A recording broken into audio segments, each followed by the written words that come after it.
السلامی ما بود پیغام خلق بر جناب عالی در دیجی خوجند. قلعه ناموس و آری خلق بود گشت حالا یک مکانی دلپسند. مرحبا بر قلعه ننگی وطن پیشوای ملت جان آفرین. مرحبا بر دیج فرهنگی وطن پیشوای مردمی مهنت قرین. خوش آمدید پیشوای معظم ملت به خوجند باستان.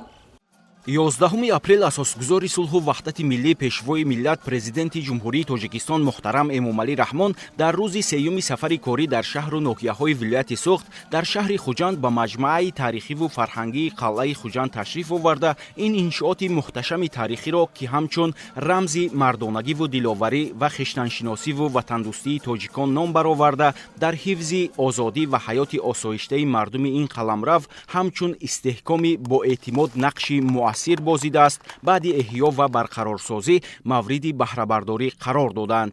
дар даромадгоҳи қалъа пешвои созандаю бунёдкор ва ободгару ваҳдатовари миллат муҳтарам Эмомалӣ Раҳмонро сокинони касбу кори гуногуни шаҳри Хуҷанд ва аҳли илму фарҳанги вилоят бо самимияту эҳтироми беандоза истиқбол гирифтанд.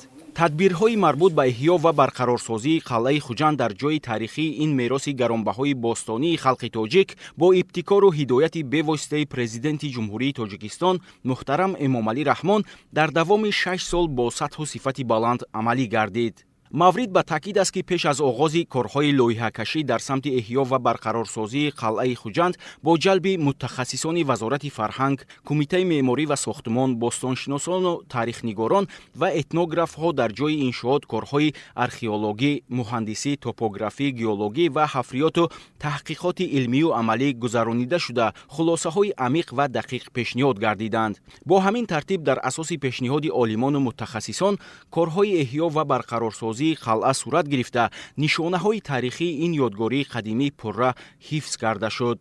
طبق معلومات مساحت عمومی انشاءات بنیاد یافته و برقرار گشته قلعه خوجند 6 گکتار را تشکیل می‌دهد. نتیجه کوشش‌های آرکئولوژی چند سال اخیر و به دست آمدن بازیافت‌های نادر نشان می‌دهد که واقعاً هم قلعه خوجند دارای تاریخی کهن بوده. حفظ و نگهداری آن برای معرفی تاریخ و فرهنگ و مدنیت ملت تاجیک امری ضروری و مهم میباشد.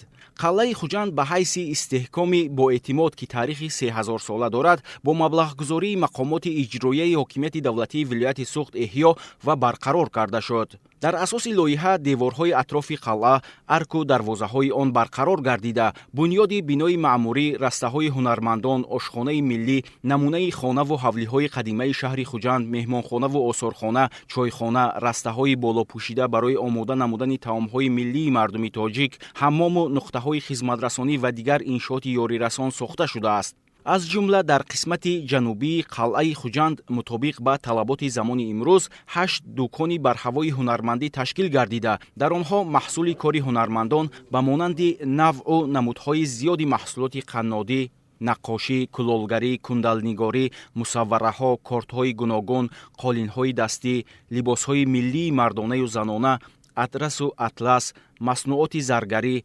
ارمغان‌ها و سازهای ملی موسیقی به نمایش گذاشته شده است. تأکید گردید که در سوخت باستان از قدیم هنر و محصول دست هنرمند ارزشی والا داشت و میراثبران اصیل این فرهنگ و تمدن که صاحب محبوبیت خاصند در همه دور و زمان برای رشد و احیای هنرهای مردمی تلاش و کوشش بیشتر را به خرج دادند. با وجود تلاش و کوشش‌های زیاد در شیب و فراز تاریخ، قسم بیشتری هنرهای مردمی به گوشه فراموشی رفته قریب بود که از بین روند. اما در زمان صاحب استقلالی با تشبث و ابتکارات پیشوای ملت محترم امامعلی رحمان، هنرهای مردمی احیا و برای فعالیت هنرمندان شرایط مساعد فراهم آورده شد که یکی از نمونه‌های برجسته آن بنیاد و تشکیل رسته‌های هنرمندی در قلعه تاریخی خوجند است. اقدام بی‌نظیر رهبری دولت باعث به آن گشت که هنرمندان در این رسته‌ها به کار خود مشغول باشند و هم محصول هنر خود را به مهمانان و سیاحان زیادی که به شهر خوجند و تماشای قلعه محتشم آن می‌آیند برای نمایش گذاشته توانند.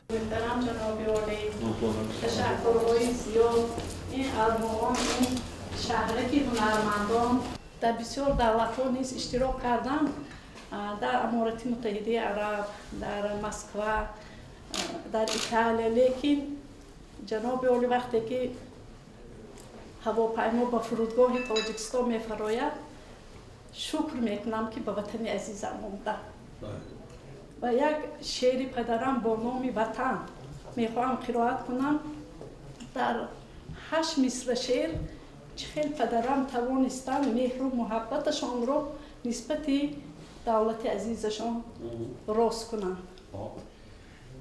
وطن، ای وطن، گر مثل مادر تو کنار داشتی، یا که رخسار چو رخسار نگار داشتی، میکشیدم من به آغوشم تو را محکم جان، بوسه ها میکردم از رخسارت از مغز جان. چند جستم لیک از تو گوشه پیدا بشد، بعد فهمیدم که هستی بیکنار و بی‌حدود. یک کفی خاک به دستانم گرفتم، از زمین بوسه کرده گفتمش رخسارت باشد همین. امروز بسیار خوشنود شدیم که محترم جناب عالی مخصوص به همین مغازه هنرهای مردمی ما وارد شدند و ما آزادانه با محترم جناب عالی صحبت کردیم. عاید استحصال محصولات ما، عاید فروش محصولات ما، عایدی که ما در آزمون‌های بین المللی اشتراک کرده جاهای یکم و نمایان را گرفتیم. صحبت کردیم که از طرف جناب عالی بسیار بهای بلند دادن، گفتن ما کارتان را میدانیم، خودتان را میشناسیم.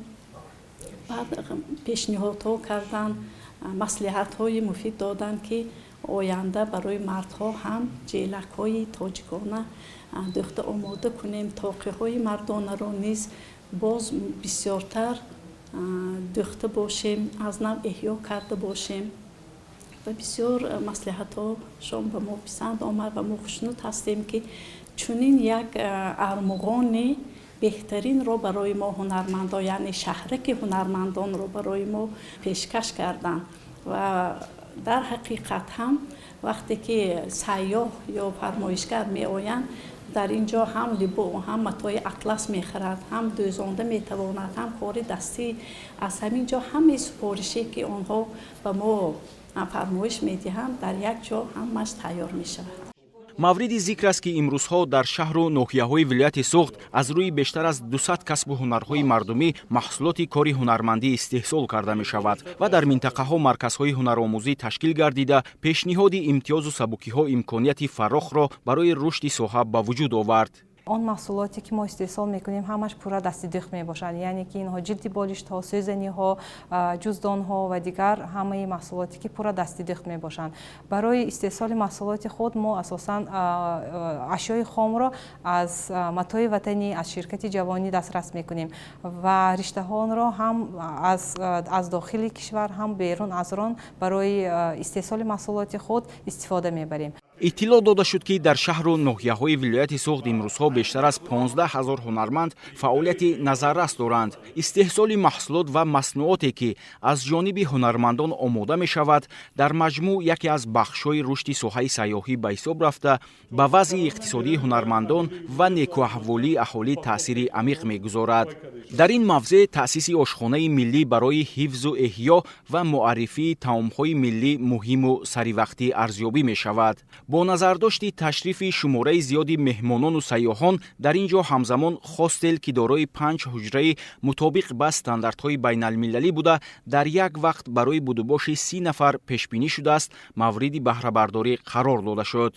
بینای محتشم و منقش تالارهای نمایشی تاریخ و فرهنگ خلق تاجیک که در مساحت زیاده از 3365 متر مربع قامت افروخته است از یک گنبد اساسی، 2 گنبد میانه و 4 گنبد خرد عبارت می باشد. در آرایش بنا که 5 تالار نمایشی دارد، صنعت ملی معماری تاجیک به مانند کندکاری، نقاشی، کندلنگاری، کارکرد بدیعی چوب، سنگ، گچکاری، کاشینکاری، بریش و غیره به طور وسیع استفاده شده است. дар толори ҳавзаи илмӣ адабии Хуҷанд ки бо санъати миллии меъморӣ наққошӣ шудааст, вобаста ба ҳаёту фаъолияти олимони Хуҷандшаҳр, шоирони номвари тоҷик ва ҳунармандони машҳур маълумот гирдоварӣ шуда, дар васфи Хуҷанд ва қалъаи он гуфторҳои олимону зиёиёни замони гузашта ва имрӯз, суханронии пешвои миллат муҳтарам Эмомалӣ Раҳмон оид ба таърихи қалъа ва дигар маводи зарурӣ мавҷуд мебошад. дар ҳамин толор муҷассамаи 4 шахси номвари Хуҷанд, Зиёуддини Порсӣ, Шайдои Хуҷандӣ, Садруддини Хуҷандӣ ва Султон Умаров, инчунин нигораҳо вобаста ба илму адаб аз қабили дастхатҳо, қаламдон, лавҳ, давводдон, кӯзачаву обдастаҳои навиштаҷотдор ба намоиш гузошта шудааст. толори санъати тасвирӣ ва ҳунарҳои амалӣ, харитаи маҳаллаҳои ҳунармандони шаҳри Хуҷанд ва акси ҳунармандони чирадасти вилоят ва қисме аз намунаи ҳунарҳои мардумӣ ба монанди ҳунари рассомӣ, кашидадӯзӣ, мисгарӣ, кундалсозӣ ва созҳои мусиқиро дар бар мегирад. толори истиқлоли Тоҷикистон аз барелеф, ки аз тарафи ҳунармандон Даврон Раҳматзод ва Мунира Турсунова омода гардидааст, шурӯъ мегардад. ин барелеф аз эълон гардидани эъломияи истиқлолият оғоз гардида, дар он давраҳои ҷанги шаҳрвандӣ, раванди иҷлосияи тақдирсози 16-уми Шӯрои Олии Ҷумҳурии Тоҷикистон, роҳбари давлат интихоб шудани муҳтарам Эмомалӣ Раҳмон, татбиқи ҳадафҳои стратегӣ, таҳкими ваҳдати миллӣ, сиёсати дохилию хориҷии кишвар ва ташаббусҳои ҷаҳонии пешвои миллат инъикос ёфтааст. дар қисмати таҳхона толори намоиши бозёфтҳои бостонии минтақаи миёнаоби Сирдарё, сиккаҳои гуногуни давраҳои тарихӣ ва дигар нигораҳо ҷойгир карда шуда, ҳамзамон ҷой барои баргузории конфронсу ҷаласаҳо, мулоқоту вохӯриҳо, ҳуҷраҳои хизматию техникӣ ва устохонаҳои рассомӣ мавҷуд мебошад.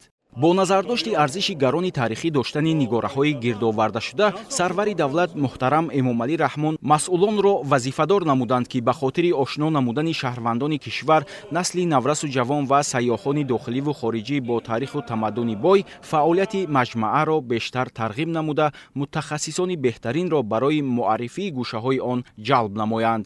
асосан ҳадафҳои асосии мо дар ин иншоот он буд, ки якум ин аз худ намудани он ҳунарҳои аҷдодии миллии мо, ки қариб ки аз мобайн рафта буд. дуюм ин маърифӣ намудан ба ҷаҳониён. сеюмаш тарбия намудани насли ҷавон дар рӯҳии баланди зебопарастӣ ва ватандӯстӣ буд. дар ин толоре ки мо мебинем, дар ин ҷо як бисёр санъатҳои миллии тоҷик аз нав эҳё гардид.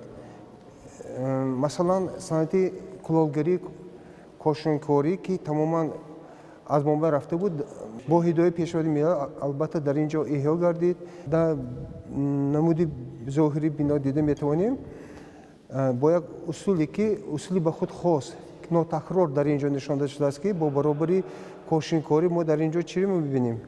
буришро мебинем, нақшаҳои ислимӣ, гиреҳ, ки вобастагӣ ҳамашон дар маҷмӯи як ансамбли пурраро нишон медиҳанд, ки аз ҷиҳати иҷроиши сифату нақш нотакрор мебошанд. толоре ки ба мо барои ороиши кундалкорӣ ва наққошӣ супорида шуда буд, мо 11 нафар дар ин ҷо то шогирдон то ҳамкорон ҳамин корҳоро иҷро кардем, ки ин дар васта ҷуфти қадима мо якумин бор кундалкориро истифода бурдем.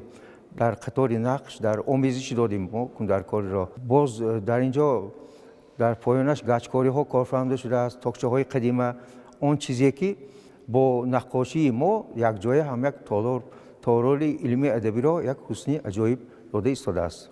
ибтикороти дигаре ки дар қисми шимолу шарқии қалъа амалӣ карда шуд, бунёди маҳаллаи Хуҷанди қадима мебошад. хонаву ҳавлиҳо асосан мансуби табақаи коргар, тоҷиру ҳунарманд ва дигар қишри ҷомеаи мадании шаҳр буда, эҳё ва бунёди он имкон фароҳам меорад, ки анъанаҳои қадимаи шаҳрнишинӣ дар Хуҷанд ба ҷаҳониён муаррифӣ карда шавад. бунёди намунаи хонаву ҳавлиҳои қадимаи шаҳри Хуҷанд асосан бо маслиҳату тавсияи этнографҳо амалӣ карда шуд. ин хонаҳо пурра бо маводи табиӣ аз ҷумла лоюгил ва чӯб сохта шуда, дарвоза, сутун ва сақфи манзилҳои қадима пурра кандакорӣ шудаанд ва амалҳои нақшу нигорро асосан рассомони соҳибтаҷриба иҷро намудаанд. дар ин маҳаллаи қадима истифодаи самараноку оқилонаи заминҳои назди ҳавлигӣ низ намунаи ибрат ва қобили ситоиш аст. этнографҳо ба он назаранд, ки ин ҳавлию хонаҳо тарзи ҳаёт, рӯзгордорӣ ва фаротар аз он суннату анъанаҳои сукунати мардуми шаҳрро дар давраҳои таърихӣ инъикос менамояд ва амалӣ намудани ин иқдоми мазкур дар ташаккули санъати миллии меъмории халқи тоҷик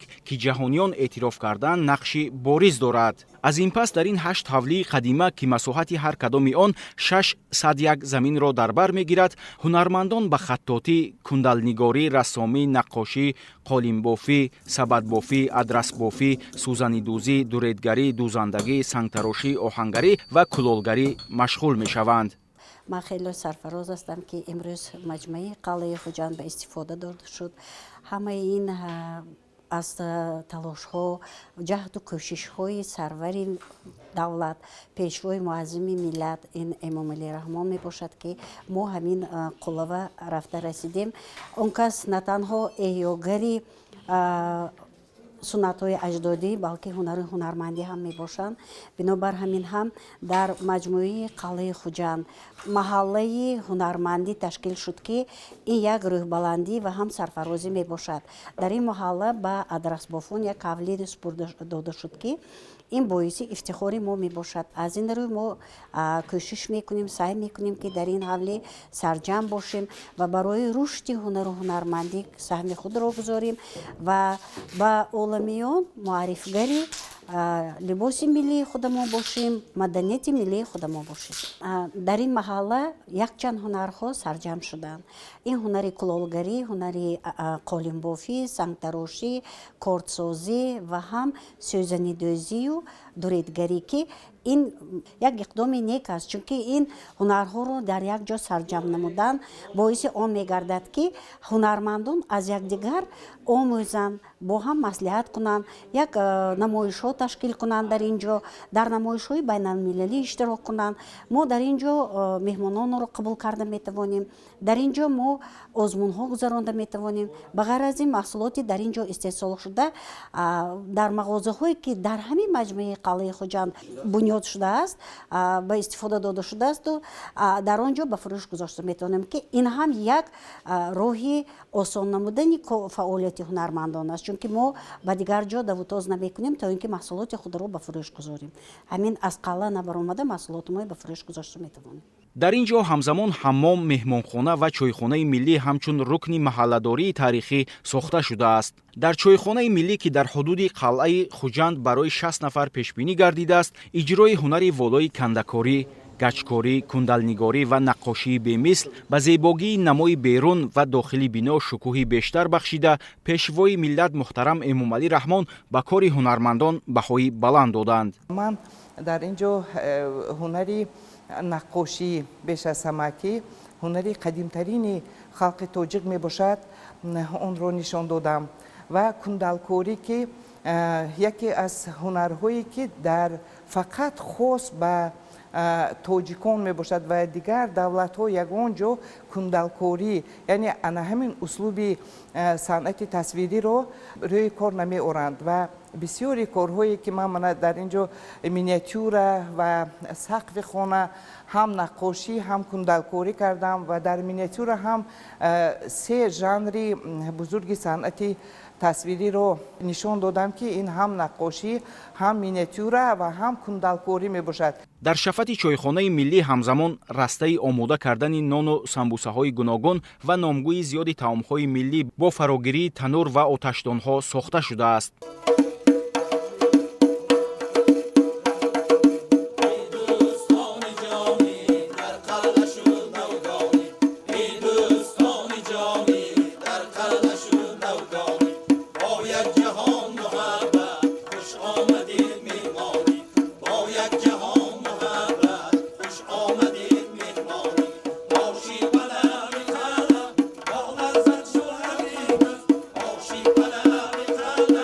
Oh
майдони қалъа ва роҳрави дохили он бо истифода аз сангҳои хораи хуҷанд дар масоҳати 12500 метри мураббаъ оро дода шуда, масоҳати кабудизоркунӣ бошад 5000 метри мураббаъро ташкил медиҳад. дар ҳудуди қалъа бунёди 2 фаввораи калон ва 4 суҳбаткадаи чӯбӣ ки аз ҷониби ҳунармандони чирадасти шаҳри Исфараи вилояти Суғд бо роҳнамоӣ ва маслиҳату машварати Усто Бурҳон ба таври барҷаста кандакорӣ карда шудааст, ба зебогии ин мавзеи тарихию фарҳангӣ шукӯҳу шаҳомати бештар мебахшад. дар раванди эҳьё ва барқарорсозии қалъаи Хуҷанд зиёда аз 20 ширкати сохтумонӣ, шумораи зиёди ҳунармандони чирадасти тоҷик иштирок намуда, сифати корҳои марбут ба эҳьё ва барқарорсозӣ дар ин иншооти тарихӣ зери назорати доимии фармоишгар, идораи сохтумони асосии мақомоти иҷроияи ҳокимияти давлатии вилояти Суғд қарор дошт. корҳои созандагиву ободкорӣ ва нигоҳдории ёдгориҳои тарихӣ ки бо иқдому ташаббусҳои бевоситаи сарвари давлат муҳтарам Эмомалӣ Раҳмон анҷом меёбанд, таваҷҷӯҳи сайёҳону дӯстдорони тариху фарҳанги бостонии тоҷиконро бештар кардааст. маврид ба ёдоварист ки аз таърихи қалъаи Хуҷанд на танҳо мардуми кишвар, балки ҷаҳониён воқифанд. дар ҳудуди қалъа дар рафти корҳои ҳафриётӣ якчанд қабатҳои мадании тарихӣ аз ҷумла боқимондаҳои девори архаикии шаҳри Хуҷанд, боқимондаи ҳуҷраи нигаҳдории зироати ғалладонагӣ ва зарфҳои бузургҳаҷми гилӣ ки мутааллиқ ба асрҳои 7-4 пеш аз милод мебошад, пайдо гардидааст. кашфи қабатҳои мадании тарихӣ дар қисми поёнии кӯшки ҳокимнишин бозгӯи он аст, ки қалъаи Хуҷанд тарихи 3000 сола дорад. ёдовар мешавем, ки қалъаи тарихии Хуҷанд дар маркази шаҳр дар соҳили рости дарёи Сир воқеъ буда, аз ҷониби Кумитаи рушди сайёҳии мамлакат ба рӯйхати 10 мавзеи ҷолиби сайёҳии Тоҷикистон шомил гардидааст.